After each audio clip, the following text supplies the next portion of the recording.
Double was Sia. But a big one? Sia, just. Yeah, Sears done a knee injury. Is being scanned right now. Look, it's not an insignificant injury. It's a hell of a blow to skip in the first 20 minutes of a campaign when he means the team on and off the field. So it's a big blow. But it's not, you could be faced with a grade 2 MCL, which is 6 weeks, or he could be more serious than that. But he'll be out for a few weeks, at least. I hope it's nothing more serious than that. Bongi, okay. Bongi's done some hamstring damage. I'm not sure.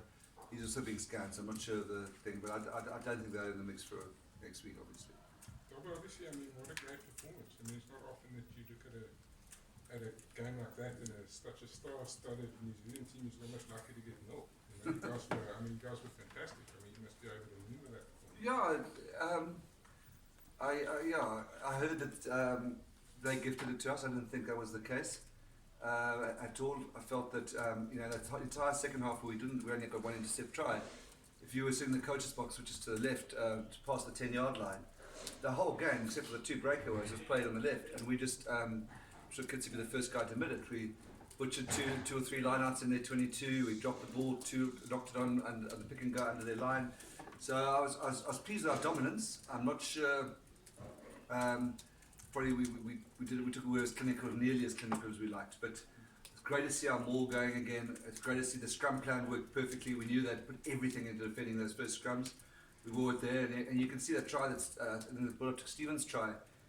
Their flank is so desperate to stay on that scrum to prevent the pressure that Sia got reasonable yards and Stevens scored. So from a planning point of view, defensive was excellent. And I saw flashes on attack. I just think we dropped it a few too many balls. And the professionalism of the Springboks really pitched up with any sort of worries that I haven't been worried about them since like I've said to you guys a few times. They're exceptional. I think Steve can answer it, but those guys, they bought in completely the campaign. They want to win a Super Rugby trophy here at the Stormers. Obviously game time's an issue, and they'll get better and better now. You guys have been preaching about being kept on smiling. How nervous were you before this game? For the guys doing it, and then afterwards they did what they... Yeah, I mean, obviously I've got a very friendly pharmacist who's quite liberal with photocopies of scripts. No, I'm joking. That's a joke. Sorry, it's a joke.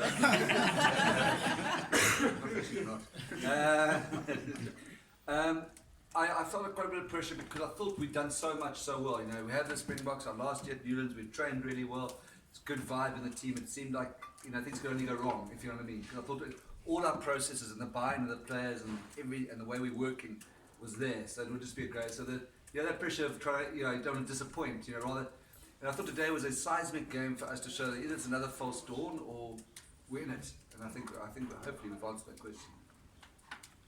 Double your halfback, especially Herschel, it must be pleasing to see them going, and also the performance of Mr. Jones. Mr. Jones. Sorry, Mr. Roberts. Mr. Roberts. Yeah, I thought Herschel obviously was outstanding. I thought Jamie Roberts was brilliant. He kept things calm. His defence was exceptional. I mean, our defence. I can't Google it because I don't know how you do, but last time one of the best attacking teams in the history of the tournament scored 0 points is remarkable. So defensively, Jamie was brilliant, and I think he helped Herschel and exactly per plan. And that's the crazy thing. Other than us not scoring as opportunity in the second half, I think things went to plan. We knew the scrum would take a reward. Kitsy in France knew that to stick around to 50, 56 to lay the platform for what happened in the back 20 minutes. Obviously now, next week, you got to top this performance, otherwise it would feel like you plunging again. Plunging again? Plunging, yeah. If you don't perform like you... No, of course, I would be flipping no. But I think that's what delights me so much about today. We probably poorly delivered or lost 4 or 5 lineouts. We dropped 5 or 6 balls. We gave away 3 holding penalties. So what's nice is you walk in having beaten, I think, the 3rd seeds and the bookmakers, 27-0, and there's so much room for improvement, which is really exciting for us. You're also encouraged by the fact that you guys didn't lose a game when Sia went off. There's that maturity in the team. Yeah, that's why I give Stephen and then Peter Steph credit. I mean, it was seamless, I mean, you would have thought to lose the talismanic Springbok captain, who's a great guy and a great player, that the team would look bewildered. And they, you know, I thought, jeepers, especially the first half an hour, 20 minutes of the second half, we were totally in control. So no, just credit to Stephen, and they knew that we knew that Steve wouldn't play the whole game. We just thought it might be a bit later. That's it. Well, you mentioned you spoke about the other injuries. You didn't mention Jaco Coetzee. What? I thought Jaco Coetzee, we don't know yet. It's genuine truth. He thinks he's okay, so that's very good. I thought he was absolutely outstanding. I think that guy is going to go far, far, far in South African rugby. Yeah. Just a freak, and yeah. So I hope it's not too serious. What was the injury? Groin. Groin. So twisted his groin. He didn't feel it go. Yeah. But,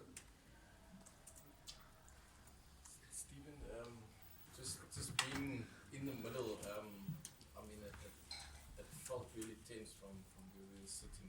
What's your thoughts on it? Yeah, I think it was absolute team performance. The way the guys made their tackles, carried hard.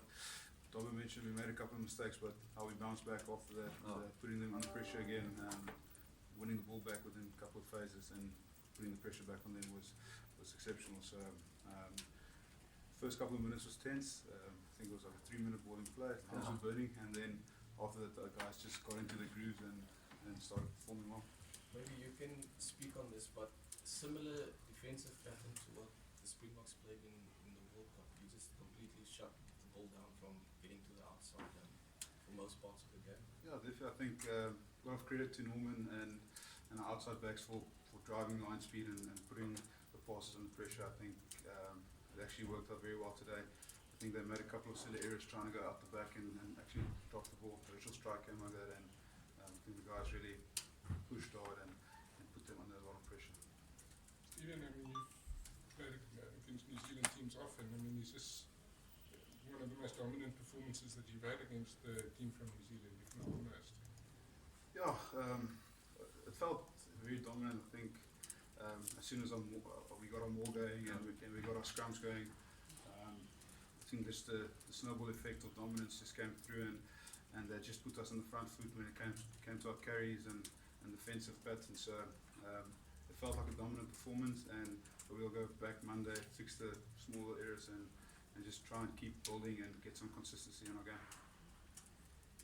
Stephen, just your thoughts on the breakdown battle. It seemed to be quite a tough battle out there. But you guys seem to also get a lot of joy out of that, winning a few penalties, which you're able to kick to the corner there.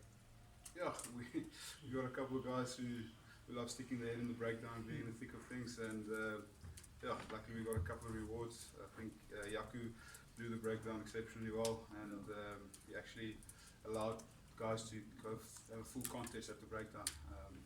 Same for the Hurricanes. I think when they got over the ball, he allowed the contest, and they came away with a couple of holding on penalties.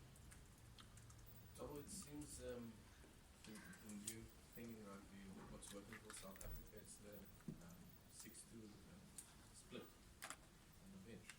Is that something that you're seriously considering for the rest of the? no. I mean, we probably will do this from time to time, but we knew that, you know, to be fair to the Springboks, obviously we have to have 2 front rows. That's non-negotiable. You know, Sia as an Jaco Coetzee, I don't think they barely played Currie Cup last year. So I knew, and Johanna Toy has been out for a fortune. So we knew we just didn't have the forwards, enough forwards who were guaranteed 80 minutes, you know. So that's why we went 6-2. It is edge in the back. Like you look when Ruan Nel starts cramping and once come up, Herschel's got a sore sternum. I mean, we'll definitely play with it, and there might be more of an argument when we come back onto full strength. Obviously, we just like Lisi and Munambi, but over the next 2 weeks, we're going to welcome back Tokyo Christus, Kobus Visa, and Jerry Schickeling to my mind are potentially international forwards. So there might be a case. There's no point in going 6-2 if that forward sitting there is going to have no impact whatsoever. You know, if he's not established sort of. So we'll play with it. It worked for us today. If we didn't have that today, because especially when you got, I don't think one forward sub other than the props was voluntary. If someone got a stinger, Sia always did his thing, yeah, could see his scoring. So 3 of the back, 5 of the pack. So thank God we were 6-2. What a genius. Stop writing. Your laptop's there. I'm going to name it this Storm Squad. That's the Storm Squad. Quivers, JD and Crookie, do you say back next week? Or? Yeah, JD, no, JD might be another week. Truckee and Cobus are definitely back next week. So we're talking about next week. Today we only had 18,000 people here. So obviously, more people will come after this performance. That was the plan. That's why one of the things was today was always going to be, you know, there's obviously there are a few factors against today in terms of crowd. One is the Mets, the Cape Town Tens. I think people are unused to rugby the first week of February. It's the earliest Super Rugby start in the history of rugby. The guys aren't thinking 1st of February, they're thinking 22nd of February, they got a superhero. Today should be Superhero Sunday. So no, you're not. So you catch it a little bit by surprise. We'll all overspend over Christmas and you know, New Year and that sort of thing. So, and also I think people have seen, you know, they wanted to see confirmation that what we're talking about at the Stormers is actually a possibility. So we're anticipating a fantastic occasion next week against the Northern rivals. We're really excited for next week. Stephen, talk us through that try. I mean, you drove your way through a few Sidestep. No, it's actually, yeah, I don't get it often, and I think my try scoring ratio is like 30 games, 1 try. So, no, it's happy to get one over the line. All right. All Time good. to celebrate. Thank you very much, everyone.